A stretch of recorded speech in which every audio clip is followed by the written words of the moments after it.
Hello everyone, എൻ്റെ പുതിയൊരു വീഡിയോയിലേക്ക് എല്ലാവർക്കും സ്വാഗതം. ഒത്തിരി നാൾക്ക് ശേഷമാണ് ഈ ഒരു ലോങ് വീഡിയോ ആയിട്ട് വന്നിരിക്കുന്നത്. വേറൊന്നുമല്ല, ഇപ്പോഴത്തെ കാര്യം എന്ന് പറഞ്ഞാൽ ടൈമില്ല. വൈകുന്നേരം വീട്ടിലെ ജോലി കഴിഞ്ഞ് വന്നാൽ ഓൺലൈൻ ക്ലാസ് ഉണ്ട്, അത് 10 മണി വരെയോളം ഉണ്ട്. പക്ഷെ ഞാൻ ഇതിലൊക്കെ ഒരുപാട് സന്തോഷിക്കുന്ന ആളാണ് കേട്ടോ. എനിക്കിങ്ങനെ പ്രൊഡക്റ്റീവായിട്ടിരിക്കുക, അത് നമ്മൾ ഇഷ്ടപ്പെടുന്ന ഒരു കാര്യത്തിൽ നമ്മൾ പ്രൊഡക്റ്റീവായിട്ടിരിക്കുക എന്ന് പറഞ്ഞാൽ എനിക്ക് ഒരുപാട് സന്തോഷമുണ്ട്. പിന്നെ മാത്രമല്ല, കണ്ടന്റിന്റെ ഒരു പ്രോബ്ലം ഉണ്ട്. എല്ലാ ദിവസവും തന്നെ ഞാൻ മാക്സിമം ഷോർട്സ് അപ്ലോഡ് ചെയ്യാറുണ്ട്. എൻ്റെ വീട്ടിൽ നടക്കുന്ന കാര്യങ്ങളും അല്ലെ ചെടികൾ, പ്ലാന്റ്സും അതുമായി റിലേറ്റ് ചെയ്തിട്ടുള്ള വീഡിയോസ് ഇഷ്ടം പോലെ അപ്ലോഡ് ചെയ്യുന്നുണ്ട്. പിന്നെ എന്ത് ലോങ് വീഡിയോ ചെയ്യും, പുതിയ കണ്ടന്റ് വേണമല്ലോ. അങ്ങനെ ഒരു സംഭവം എൻ്റെ കയ്യിൽ ഉണ്ടായിരുന്നില്ല, അതുകൊണ്ടാണ്. അപ്പോൾ ഇന്നത്തെ വീഡിയോ എന്താണെന്ന് വെച്ചിട്ടുണ്ടെങ്കിൽ how I got this job എന്നൊരു ടോപ്പിക്കിൽ വീഡിയോ ചെയ്യാമെന്ന് വിചാരിച്ചിട്ടാണ്. അപ്പോൾ നിങ്ങൾ വിചാരിക്കും ഇതുമായി ബന്ധപ്പെട്ട് എന്ത് വീഡിയോ ചെയ്യാനോ, ഒരു ഇൻ്റർവ്യൂ അറ്റൻഡ് ചെയ്തു, അതിൽ കിട്ടി, ജോബിന് കയറി. അതല്ല, ഇതിൻ്റെ പിന്നിൽ കുറച്ച് സ്ട്രെസ്സും കാര്യങ്ങളും കുറേ എഫേർട്ട് ഇട്ടിട്ടുണ്ട് ഞാൻ. അപ്പോൾ അത് നിങ്ങളുമായിട്ടൊന്ന് ഷെയർ ചെയ്യാമെന്ന് വിചാരിച്ചിട്ടാണ് ഞാൻ ഇങ്ങനൊരു വീഡിയോ ചെയ്യുന്നത്. ഇപ്പോൾ നമ്മുടെ ഓഫീസിൽ ലഞ്ച് ടൈമാണ്. അപ്പോൾ ഞാൻ ലഞ്ചൊക്കെ കഴിച്ചു. എനിക്ക് കുറച്ച് ടൈം, ഒരു 10 മിനിറ്റ് കൂടെ ബാക്കിയുണ്ട്. അപ്പോൾ ഈ ഒരു സമയത്ത് ഇവിടെ ഇരുന്നുകൊണ്ട് ഈ ഒരു വീഡിയോ ചെയ്യാമെന്ന് വിചാരിച്ചിട്ടാണ്. ഫോണിൽ ബാറ്ററി ലോ ഒക്കെയാണ്, എന്നാലും കുഴപ്പമില്ല. ഞാൻ എങ്ങനെയെങ്കിലും ഒരു 10 മിനിറ്റിനുള്ളിൽ വേഗം കാര്യങ്ങൾ പറഞ്ഞ് അവതരിപ്പിക്കാം. അപ്പോൾ നമുക്ക് നേരെ വീഡിയോയിലോട്ട് പോവാം. നമ്മുടെ ചാനൽ പുതിയതായിട്ട് ആരെങ്കിലും കാണുന്നുണ്ടെങ്കിൽ ഒന്ന് സബ്സ്ക്രൈബ് ചെയ്ത് സപ്പോർട്ട് ചെയ്യണേ. അപ്പോൾ എന്നെക്കുറിച്ച് അറിയാത്തവർക്കായിട്ട് ഞാൻ പറയാം. ഞാനിപ്പോൾ എന്താ ജോലി ചെയ്യുന്നതെന്ന് ഒരു ഐഡിയ ഇല്ലാത്തവർക്ക് വേണ്ടി ഞാൻ പറയാം. ഞാൻ ആക്ച്വലി ഇപ്പോൾ ജർമ്മൻ ടീച്ചറായിട്ട് വർക്ക് ചെയ്യുകയാണ് ഇവിടെ നമ്മുടെ കട്ടപ്പനയുള്ള ഒരു ഗവൺമെൻറ് ഓതറൈസ്ഡ് ആയിട്ടുള്ള സ്ഥാപനത്തിൽ.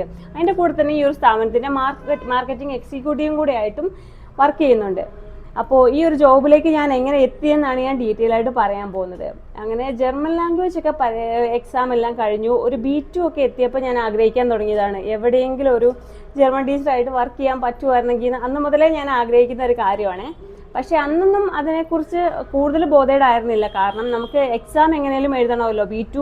B2ലേക്ക് നമ്മൾ കയറുമ്പോൾ എക്സാം അറ്റൻഡ് ചെയ്യണം, 4 മൊഡ്യൂൾ എങ്ങനെയും ക്ലിയർ ചെയ്യണം, അങ്ങനത്തെയൊക്കെ ഒരു തോട്ടായിരുന്നു. പിന്നെ ഞാൻ ജർമ്മൻ ടീച്ചർ എന്നുള്ള ഒരു ടോപ്പിക്ക് വിട്ടിട്ടുണ്ടായിരുന്നു. അങ്ങനെ പതുക്കെ എക്സാമും കാര്യങ്ങളും എല്ലാം കഴിഞ്ഞു. അപ്പോഴും വീണ്ടും മനസ്സിൽ ആഗ്രഹം വരാൻ തുടങ്ങി, ദൈവമേ ഏതെങ്കിലും നല്ലൊരു സ്ഥാപനത്തിൽ എനിക്ക് ടീച്ചറായിട്ട് വർക്ക് ചെയ്യാൻ സാധിക്കണേ. അത് ഭയങ്കര ആഗ്രഹമായിരുന്നു. ഒന്നാമത്തെ കാര്യം, ജർമ്മൻ ലാംഗ്വേജ് പഠിക്കുന്ന ആൾക്കാർക്കറിയാം, നമ്മൾ ഒരു ദിവസം ആ ലാംഗ്വേജ് സംസാരിച്ചില്ലെങ്കിൽ ആ ലാംഗ്വേജിന്റെ ടച്ച് പൂർണ്ണമായിട്ട് നമ്മുടെ കയ്യിൽ നിന്ന് പോകും.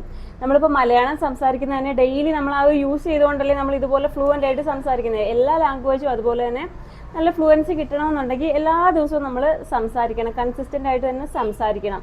അതാണ് പ്രധാനപ്പെട്ട കാര്യം. അങ്ങനെ എൻ്റെ എക്സാമും കാര്യങ്ങളെല്ലാം കഴിഞ്ഞ സമയത്ത് എനിക്ക് ജർമ്മൻ അല്ലാത്ത മേഖലയിൽ, അതായത് ഇപ്പം ഞാൻ പഠിച്ചത് MBA ആണല്ലോ, അതുമായി ബന്ധപ്പെട്ട ഫിനാൻസിലും അല്ലെങ്കിൽ ബാങ്കിൽ അങ്ങനത്തെ കുറേ സ്ഥാപനങ്ങളിലൊക്കെ ജോബ് ഓഫേഴ്സ് വരുന്നുണ്ടായിരുന്നു. പക്ഷേ എനിക്ക് അതിനോട് വലിയ താല്പര്യം ഉണ്ടായിരുന്നില്ല. എനിക്ക് എൻ്റെ ജർമ്മൻ കൈവിട്ട് പോകാതെ ഏതെങ്കിലും ഒരു ഇൻസ്റ്റിറ്റ്യൂട്ടിൽ കയറി പഠിപ്പിക്കണം, ഇതായിരുന്നു എൻ്റെ ഏറ്റവും വലിയൊരു എയിം മാത്രം ഉണ്ടായിട്ട് കാര്യമില്ല, നമ്മൾ അതിന് വേണ്ടി അത്യാവശ്യം നല്ല രീതിയിൽ തന്നെ എഫേർട്ട് എടുക്കണം. അങ്ങനെ ഇരിക്കെ എനിക്ക് വേണ്ടപ്പെട്ട ഒരു ചേച്ചി വഴി എനിക്കൊരു സ്ഥാപനത്തിൽ ഇവിടെ വേക്കൻസി ഉണ്ട്, ഒരു ഇൻ്റർവ്യൂ അറ്റൻഡ് ചെയ്ത് നോക്കുക എന്ന് പറഞ്ഞ് എനിക്കൊരു ഓഫർ വന്നു. അങ്ങനെ എനിക്ക് ഭയങ്കര സന്തോഷമായി കേട്ടോ. അപ്പോൾ ഞാൻ ഇൻസ്റ്റിറ്റ്യൂട്ടുകാരെ കോൺടാക്ട് ചെയ്തു. മരിയൻ എന്തോ ആയിരുന്നു തോന്നുന്നു ആ ഇൻസ്റ്റിറ്റ്യൂട്ടിൻ്റെ പേര്, എനിക്ക് ഓർമ്മയില്ല കറക്റ്റായിട്ട്. അപ്പോൾ ഞാൻ ഇൻസ്റ്റിറ്റ്യൂട്ടിനെ കോൺടാക്ട് ചെയ്തു.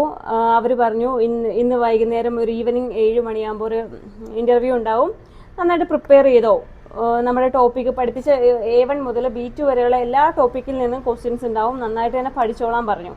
ഓക്കെ, ഞാൻ വെയിറ്റ് ചെയ്തു.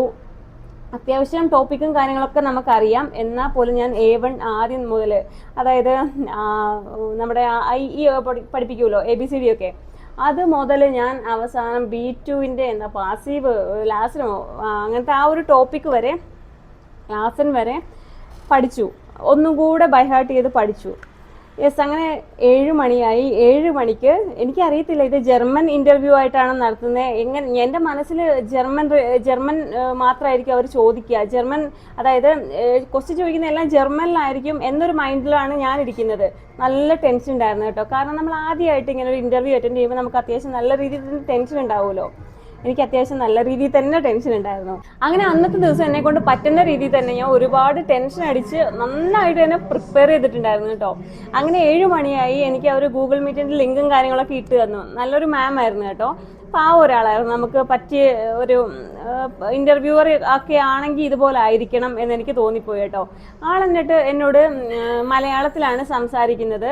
മലയാളത്തിൽ ആദ്യം നമ്മുടെ സെൽഫ് ഇൻട്രൊഡക്ഷൻ പറയാൻ പറഞ്ഞു, ജർമ്മനിൽ നമ്മളോട് പറയാൻ പറഞ്ഞു. അത് പറഞ്ഞു. പിന്നെ അവർ A1 ടോപ്പിക്കുകൾ ചോദിക്കാൻ തുടങ്ങി. അതായത് നോമിനാറ്റീവ് കോഴ്സ് പറയാൻ, അക്യൂസാറ്റീവ് കോഴ്സസ് പറയാൻ പറഞ്ഞു, അതുപോലെ ഡാറ്റീവ് കോഴ്സ് പറയാൻ പറഞ്ഞു, ഗനറ്റീവ് കേസ് പറയാൻ പറഞ്ഞു.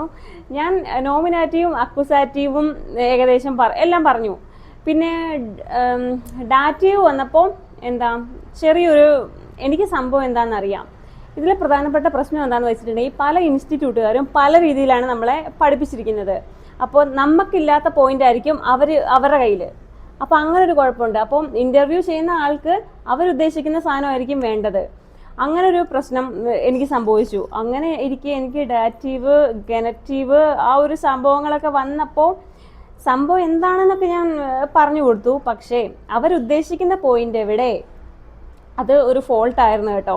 അപ്പോഴാണ് എനിക്ക് സംഭവം മനസ്സിലായത്. പല ഇൻസ്റ്റിറ്റ്യൂട്ടുകാരും പല രീതിയിലാണ് നമ്മളെ പഠിപ്പിക്കുന്നത്. ചിലർ തരുന്ന പോയിന്റ് ആയിരിക്കില്ല നമ്മൾ പഠിച്ച ഇൻസ്റ്റിറ്റ്യൂട്ടുകാർ തരുന്നത്. അങ്ങനത്തെ ഒരു കുഴപ്പം പറ്റി. അത്യാവശ്യം എന്താ പിന്നെ 1-2 ചോദ്യമൊക്കെ ചോദിച്ചപ്പോൾ ഞാൻ ആകെ വിരളി വരണ്ട്, എനിക്ക് പറയാൻ പറ്റിയില്ല. സത്യം പറഞ്ഞാൽ മലയാളത്തിലൊക്കെ ആയിരുന്നു ഇന്റർവ്യൂ. എനിക്ക് സംഭവം എന്താണ് എന്നൊക്കെ അറിയാം, പക്ഷെ അവരുദ്ദേശിക്കുന്ന ആ ഒരു പോയിന്റ് എനിക്ക് അവരിലേക്ക് എത്തിക്കാൻ പറ്റുന്നുണ്ടായിരുന്നില്ല. അങ്ങനെ എന്തായി, ഇന്റർവ്യൂ അവർ പറഞ്ഞു ഫീഡ്ബാക്ക് അറിയിക്കാം കാര്യങ്ങൾ എന്നൊക്കെ. അപ്പം തന്നെ എനിക്ക് ഇന്റർവ്യൂവിൻ്റെ ആ ഒരു സമയത്ത് തന്നെ എനിക്ക് മനസ്സിലായി എനിക്ക് എന്തായാലും അത് കിട്ടാൻ പോകുന്നില്ല, ഞാൻ ഫെയിലായി എന്ന് എനിക്ക് മനസ്സിലായി. കുഴപ്പമില്ല. അതിനുശേഷം ആകെ സങ്കടമായി പോയി കേട്ടോ. സാഡായിരുന്നു, നല്ല സാഡായിരുന്നു. അമ്മയപ്പോൾ എന്നെ ആശ്വസിപ്പിക്കുന്നുണ്ടായിരുന്നേ. അമ്മയ്ക്ക് എന്നെക്കുറിച്ച് അത്യാവശ്യം നല്ല കോൺഫിഡൻറ്റ്. അമ്മ പറഞ്ഞു പോണേ പോട്ടെ, കുഴപ്പമില്ല, ആദ്യത്തെ ഇന്റർവ്യൂ അല്ലേ, നമുക്ക് വേറെ ട്രൈ ചെയ്യാം, നിനക്ക് കിട്ടും, നിനക്ക് കഴിവുണ്ട്, ഇങ്ങനെ പറഞ്ഞ് എന്നെ അമ്മ മോട്ടിവേറ്റ് ചെയ്യുമായിരുന്നു കേട്ടോ. സത്യം പറയാലോ, ഫ്രണ്ട്സോ വേറെ ആരെങ്കിലും ആയിക്കോട്ടെ, നമ്മുടെ വേറെ ആരും ഇതുപോലെ നമ്മളെ ആത്മാർത്ഥമായിട്ട് മോട്ടിവേറ്റ് ചെയ്തില്ല. അത് നമ്മുടെ അമ്മയോ അച്ഛനോ തന്നെ വേണം. അങ്ങനെ അമ്മ ആ വാക്കുകൾ പറഞ്ഞപ്പോൾ തന്നെ ഇത് കിട്ടിയില്ലെങ്കിൽ എന്താ, നമുക്ക് വേറെ ട്രൈ ചെയ്യാലോ എന്ന് എന്നോട് ഇങ്ങനെ പറഞ്ഞു. അതാണ് എനിക്ക് ഏറ്റവും വലിയൊരു ആശ്വാസം. അന്നത്തെ രാത്രിയിൽ ഞാൻ കിടന്നുറങ്ങാൻ തന്നെ കാരണം അമ്മയുടെ ആ വാക്കുകളാണേ. പക്ഷെ ആ ഒരു ഇന്റർവ്യൂ കൊണ്ടൊന്നും ഞാൻ തോറ്റ് പിന്മാറാൻ ഒട്ടും റെഡി അല്ലായിരുന്നു. എനിക്ക് ജർമ്മൻ പഠിപ്പിക്കണം, എൻ്റെ ലാംഗ്വേജ് കൈവിടാതെ എനിക്ക് മുന്നോട്ട് പോയേ പറ്റുള്ളൂ എന്ന് ഭയങ്കര ഒരു വാശി ഉണ്ടായിരുന്നു കേട്ടോ. അങ്ങനെ ഇരിക്കെ ഞാൻ എന്ത് ചെയ്തു, ഞാൻ പഠിച്ചുകൊണ്ടിരുന്ന ഇൻസ്റ്റിറ്റ്യൂട്ടിൽ അവിടെ വേക്കൻസിയും കാര്യങ്ങളൊന്നും ഉണ്ടായിരുന്നില്ല. എന്നാൽ പോലും കുഴപ്പമില്ല, ഓൺലൈൻ ആണെങ്കിൽ ഓൺലൈൻ എന്നുള്ള രീതിയിൽ അവിടെ അറ്റൻഡ് ചെയ്യാമെന്ന് വിചാരിച്ചു. അങ്ങനെ അവരോട് ഡീറ്റെയിലും കാര്യങ്ങളൊക്കെ പറഞ്ഞു, ഇന്ന ദിവസം ഇന്റർവ്യൂ കണ്ടക്ട് ചെയ്യാമെന്ന് പറഞ്ഞു. അങ്ങനെ ഇരിക്കെ അതാകുമ്പോൾ നമ്മൾ പഠിച്ച ഇൻസ്റ്റിറ്റ്യൂട്ടാണ്, കുഴപ്പമുണ്ടാവില്ലല്ലോ. പിന്നെ ആദ്യം ഒരു ഇന്റർവ്യൂ കഴിഞ്ഞതിൻ്റെ ഒരു ടെൻഷൻ മാറിയിട്ടും ഉണ്ടായിരുന്നു. അപ്പോൾ ഇന്റർവ്യൂ ഒക്കെ ഏകദേശം ഇതുപോലെ ആയിരിക്കും എന്നൊരു ഐഡിയ ഒക്കെ ഏകദേശം ആയി. അങ്ങനെ ഇരിക്കെ അവർ ഇന്റർവ്യൂവിൻ്റെ ലിങ്ക് തന്നു, ഇന്റർവ്യൂ അറ്റൻഡ് ചെയ്തു. അത് ഫുൾ ജർമ്മനിലായിരുന്നു കേട്ടോ. ഞാൻ അവർ ചോദിച്ച എല്ലാ ക്വസ്റ്റ്യനും ഒരു 4-5 ക്വസ്റ്റ്യൻസ് 7 മിനിറ്റിനുള്ളിൽ ചോദിക്കും, എല്ലാത്തിനും ഞാൻ ആൻസർ ചെയ്തു. പക്ഷേ ജർമ്മനിലായിരുന്നു കേട്ടോ. അത്യാവശ്യം നല്ലൊരു ഫ്ലുവൻ്റ് ആയിട്ട് ജർമ്മൻ സംസാരിക്കുന്ന ഒരു ലേഡിയായിരുന്നു ഇന്റർവ്യൂ ചെയ്തിരുന്നത്. നേറ്റീവ് ജർമ്മൻ സ്പീക്കറുടെ മാതിരി ഉണ്ടായിരുന്നു സംസാരം കേൾക്കാനേ. അങ്ങനെ അവർ ചോദിച്ചതിനെല്ലാം ഞാൻ ആൻസർ ചെയ്തിട്ടുണ്ട് കറക്റ്റായിട്ട്. പിന്നെ 1-2 ക്വസ്റ്റ്യൻ ചോദിച്ചപ്പോൾ വീഡർഹോളം ചോദിച്ചു, അതായത് ഒന്നുകൂടി പറയാമോ എന്ന് ഞാൻ ചോദിച്ചിട്ടുണ്ടായിരുന്നു. അതുകൊണ്ടാണോ എന്ന് എനിക്കറിയത്തില്ല, എന്നാലും ഞാൻ അതിന് ആൻസർ കൊടുത്തു. എന്നോട് ചോദിച്ച ഒരു 5-6 ക്വസ്റ്റ്യൻ ഉണ്ട്, അതിന് കറക്റ്റായിട്ട് ഞാൻ ആൻസർ കൊടുത്തു. പക്ഷെ ലാസ്റ്റ് 2 ക്വസ്റ്റ്യന് ഞാൻ വീഡർഹോളം ചോദിച്ചു, അതായത് ഒന്നുകൂടി പറഞ്ഞു തരാമോ എന്ന് ചോദിച്ചു. പക്ഷേ ഉണ്ടല്ലോ, ആ ഇന്റർവ്യൂ കഴിഞ്ഞപ്പോൾ ഞാൻ വിചാരിച്ചു, എനിക്ക് കോൺഫിഡൻ്റ് ആയിരുന്നു കേട്ടോ, കിട്ടും, ഞാൻ ഇതിനെന്തായാലും സെലക്ട് ആവും. കാരണം ഞാൻ എല്ലാത്തിനും ആൻസർ പറഞ്ഞല്ലോ, 2 വട്ടം വീഡർഹോളം പറഞ്ഞു. അത് ഇത്ര വലിയ തെറ്റൊന്നുമല്ലോ, നമുക്ക് ചോദ്യം ഒന്നുകൂടെ പറഞ്ഞു തരാമോ എന്നല്ലേ ചോദിച്ചത്, അതിനെന്താ തെറ്റ്? എല്ലാത്തിനും ജർമ്മനിൽ ആൻസർ ചെയ്തു, കുഴപ്പമില്ല, എനിക്ക് കിട്ടും എന്നോർത്താണ് ഞാൻ ഇരുന്നത്. അവർ 2-3 ദിവസത്തിന് ശേഷമാണ് നമുക്ക് റിസൾട്ട് തരിക. 3 ദിവസത്തിന് ശേഷമാണ് അവർ റിസൾട്ട് പറയുക. അങ്ങനെ ഇരിക്കെ റിസൾട്ട് അവർ പറഞ്ഞു കുറച്ച് ഗ്രാമർ മിസ്റ്റേക്ക് ഉണ്ടായിരുന്നു, അതുകൊണ്ട് ഒരു ഇന്റർവ്യൂ കൂടെ അറ്റൻഡ് ചെയ്യണമെന്ന് പറഞ്ഞു. അങ്ങനെ ഒരു ആശ്വാസം ഉണ്ടായിരുന്നു കേട്ടോ. ചെറിയൊരു ഗ്രാമർ മിസ്റ്റേക്ക് ഉണ്ടായിരുന്നു, കുഴപ്പമില്ല, ഒരു ഇന്റർവ്യൂ കൂടെ അറ്റൻഡ് ചെയ്യാമോ എന്ന് ചോദിച്ചു. ഞാൻ ഓക്കെ പറഞ്ഞു. 2 ദിവസത്തിന് ശേഷം അവർ ഡേറ്റ് തന്നു. ഓക്കെ, അതിനുള്ള പ്രിപ്പറേഷൻ തുടങ്ങി. അങ്ങനെ ഇരിക്കെ എൻ്റെ ഒരു കൂട്ടുകാരി വഴി, അവളിപ്പോൾ അയർലൻഡിലാണ്, അവിടെ നേഴ്സാണ് കേട്ടോ, ഫാമിലി ആയിട്ട് അവിടെ സെറ്റിലാണ്. അവൾ എന്നോട് ഇങ്ങനെ വിശേഷങ്ങളൊക്കെ ചോദിച്ച് ഇടയ്ക്ക് മെസ്സേജ് അയച്ചു. അപ്പോൾ അവൾ നിനക്ക് ജർമ്മൻ പഠിപ്പിക്കാൻ താല്പര്യമുണ്ടോ എന്നിങ്ങനെ എന്നോട് ചോദിച്ചിട്ട്, ഞങ്ങൾ ഓരോന്ന് സംസാരിക്കുന്നതിൻ്റെ ഇടയിൽ ഇങ്ങനെ ഒരു ടോപ്പിക്ക് വന്നതാണ്, നിനക്ക് ജർമ്മൻ പഠിപ്പിക്കാൻ കയറിക്കൂടെ എവിടെയെങ്കിലും. അപ്പം ഞാൻ എൻ്റെ ആഗ്രഹം പറഞ്ഞിട്ട്, എനിക്ക് എവിടെയെങ്കിലും പഠിപ്പിക്കണമെന്ന് ഭയങ്കര ആഗ്രഹമുണ്ട്. അതും മാത്രമല്ല, എനിക്ക് എന്നും എൻ്റെ വീട്ടിലേക്ക് പോയി വരുന്ന രീതിയിൽ വേണം, അങ്ങനെ ആണ് എൻ്റെ ആഗ്രഹം എന്ന് ഞാൻ അവളോട് പറഞ്ഞു. അപ്പോൾ അവളുടെ ഒരു ഫ്രണ്ട് നടത്തുന്ന ഒരു ഫ്രണ്ട് എന്ന് പറഞ്ഞാൽ അവളുടെ ഒരു ഫ്രണ്ടും റിലേറ്റീവ് ഒക്കെയാണ് കേട്ടോ. അവരുടെ ഒരു സ്ഥാപനമുണ്ട്. അപ്പോൾ അതിലൊരു ഇന്റർവ്യൂ ഉണ്ട്, അവിടെ വേക്കൻസി ഉണ്ട്, നീ അവിടെ ഒന്ന് അറ്റൻഡ് ചെയ്ത് നോക്കി ഇന്റർവ്യൂ, നിന്റെ നമ്പറും കോൺടാക്റ്റും ഞാനൊക്കെ അവർക്ക് കൊടുക്കാം, നിന്നെ അവർ കോൺടാക്ട് ചെയ്തോളൂ എന്ന് പറഞ്ഞു. ഓക്കെ, അപ്പൊ ഞാൻ എന്തായാലും അവർക്ക് നമ്പർ കൊടുത്തോളാം ഞാൻ അവളോട് പറഞ്ഞു. നമ്മുടെ ജീവിതത്തിൽ വഴിത്തിരിവൊക്കെ ആയിട്ട് ആരെങ്കിലും വരൂ എന്നൊക്കെ പറയില്ലേ, അത് കറക്റ്റ് ആയിട്ടുള്ള കാര്യമാണ് കേട്ടോ. എൻ്റെ ജീവിതത്തിൽ എൻ്റെ ഈ ഒരു ജർമ്മൻ ഫീൽഡിൽ എനിക്കൊരു ആശ്വാസമായിരുന്നു കേട്ടോ. അവള് എനിക്ക് അവർക്ക് എൻ്റെ കോൺടാക്ട് നമ്പർ കൊടുത്തു. പിറ്റേ ദിവസം അവരെന്നെ കോൺടാക്ട് ചെയ്തു. അപ്പോൾ അവർ കോണ്ടാക്ട് ചെയ്തു. എന്നിട്ട് എന്നോട് പറഞ്ഞു, ഞങ്ങൾക്കിവിടെ ഒരു ട്യൂട്ടറിൻ്റെ അത്യാവശ്യമായിട്ട് വേക്കൻസി ഉണ്ട്, ഞങ്ങൾക്ക് ഒരാളെ വേണം, ഇപ്പോൾ ഓൺലൈനായിട്ട് ക്ലാസ് എടുക്കാൻ അത്യാവശ്യമായിട്ട് ഒരാളെ വേണമെന്ന് പറഞ്ഞു. ഓക്കെ, അങ്ങനെ പറഞ്ഞുകൊണ്ടൊന്നും കാര്യമില്ലല്ലോ. ഒരു മനുഷ്യനും ഒരു സ്ഥാപനത്തിലും ക്വാളിഫൈഡ് അല്ലാത്ത ഒരാളെ, അതായത് ജർമ്മൻ അറിയാത്ത ഒരാളെ ജോയിൻ ചെയ്യില്ല. അത് ആരുടെ ഫ്രണ്ട് ആണെങ്കിലും, നമ്മുടെ ബന്ധുവിന്റെ ഇൻസ്റ്റിറ്റ്യൂട്ട് ആണെങ്കിൽ പോലും അങ്ങനെയാണ്. ജർമ്മൻ നന്നായിട്ട് സംസാരിച്ചാൽ മാത്രമല്ല അതിന്റെ ഗ്രാമറും കാര്യങ്ങളും, എവിടേക്ക് അപ്ലൈ ചെയ്യണം, എവിടേക്കാണ് സബ്ജക്റ്റ്, വെർബ്, സുബീറ്റ്, അങ്ങനത്തെ കാര്യങ്ങളെല്ലാം നമ്മൾ കറക്റ്റായിട്ട് വെക്കേണ്ട സ്ഥലത്ത് വെക്കാൻ അറിവുള്ള ആളായിരിക്കണം ജർമ്മൻ ടീച്ചർ. എന്നാലേ നമുക്ക് മറ്റുള്ള ഒരാളെ ടീച്ച് ചെയ്യാൻ പറ്റുള്ളൂ. അങ്ങനെ ഇരിക്കെ അവിടുത്തെ സാർ എന്നെ കോൺടാക്ട് ചെയ്തിട്ട് പറഞ്ഞു അവരുടെ ട്യൂട്ടറിനോട് എത്രയും പെട്ടെന്ന് തന്നെ ഒരു അസസ്മെന്റ് നടത്താം, ഒരു ഇന്റർവ്യൂ നടത്താൻ പറയാമെന്ന്. അങ്ങനെ അന്ന് ഈവനിങ് ആ മാഡം വിളിച്ചു, എന്നെ ഇന്റർവ്യൂ നടത്തി. ആള് ജർമ്മനിയിലേക്ക് പോകാൻ വേണ്ടിയിട്ട് അങ്ങോട്ടേക്ക് പോകാൻ വേണ്ടി നിൽക്കുകയാണ് ഒരാഴ്ചയ്ക്ക് ശേഷം. അപ്പോൾ ആ ഒരു സ്ഥാനത്തേക്കാണ് എന്നെ ട്യൂട്ടറായിട്ട് കയറ്റാൻ പോകുന്നത്. അത് ഓൺലൈൻ ക്ലാസ് ആയിരുന്നു. അങ്ങനെ ഇരിക്കെ മാഡം എന്നെ വിളിച്ചു, എന്നോട് ജർമ്മനിലും അതുപോലെ തന്നെ മലയാളത്തിലും ഇന്റർവ്യൂ തന്നെ. അത് എൻ്റെ ജീവിതത്തിലെ ഏറ്റവും വലിയൊരു എക്സ്പീരിയൻസ് ആയിരുന്നു കേട്ടോ. എനിക്ക് ജർമ്മനിലും നല്ല രീതിയിൽ തന്നെ സംസാരിക്കാൻ പറ്റി, മലയാളത്തിൽ എന്നോട് ചോദിച്ച കാര്യത്തിനും നല്ല രീതിയിൽ തന്നെ ആൻസർ ചെയ്യാൻ പറ്റി.